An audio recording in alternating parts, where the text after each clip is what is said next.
ताहले जानी रखिबार कथा आमर सम्बलपुर अंचल लोक मानू जे उत्कल कहले कटक पुरी बालेश्वर उत्कल कौशल कलिंग मिसिकी ओडिशा प्रदेश गठन होती केवल उत्कल जयगान गायब आौशल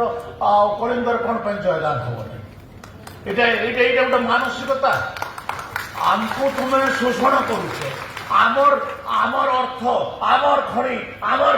चाष आमर जंगल सबुथे तुम्हें आमको शोषण कल चाकरी बाकरी सबुथे आज तुम्हें से कल्चराली भी हमको एक्सप्लोट करने लगे तुम्हें चाहूँ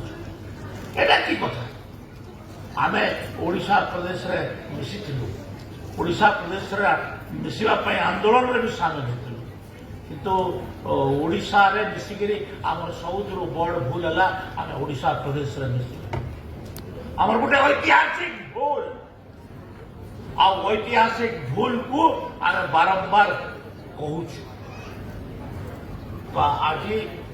आम से कथा गुड़ाक न जाइक आम सुभद्रा योजना कथा अच्छी